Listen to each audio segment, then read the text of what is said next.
Kind of tell us if you remember meeting Owen for the first time, and had you heard about him and the cool moves that he was doing, these things that people hadn't seen before at that point in the early 90s? Well, from the time I broke into wrestling, I was quite familiar with Owen Hart's name because, how PWI, Pro Wrestling Illustrated, would always have the polls and things, right? Rookie of the Year. It would always be my name at the bottom. Let me stress that. Brian Pillman and Owen Hart. And I was obviously familiar with Bret Hart. At that point, I of course knew of Stu. I was unfamiliar with how large the family was and how many were involved in wrestling.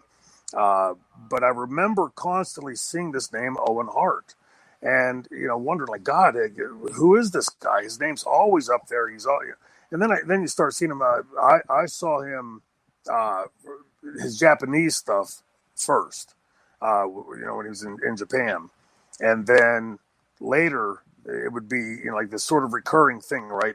Every year or so you'd see his name someplace listed up in high up in the rankings.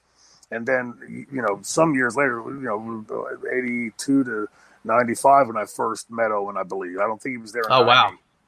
No, wasn't there. Yeah, so it was some time before I ever met him. And, all the stories you hear everybody say about Owen, from my experience, were all 1,000% accurate. Very, very nice guy, very down to earth, no political edge to him whatsoever. He just stayed to himself and did his own thing and went to the ring every night and busted his ass, and could do anything. I was good at a few things in the ring, and there's always a handful of guys that are good at everything.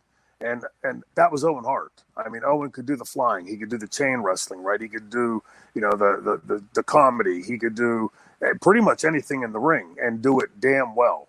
And, so when you meet him, there was always a little, and I don't mean in any kind of negative way, but there was always a little streak of jealousy, like, damn, how's he that damn good, And then you start hearing about the family and, the generations of it. And, everybody in the family is in one way or another involved in pro wrestling and, born and bred and raised in it, and then get to know them much closer and much better.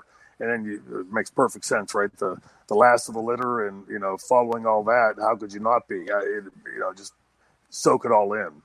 Bro, I hope you enjoyed that clip. Please remember to ring the bell to get notified, subscribe, and share. And also remember, if you want more premium content, just go to russosbrand.com and patreon.com/Russo TWC. You will get 12 shows a week for under the price of $10. Russo's Brand, where pros are pros.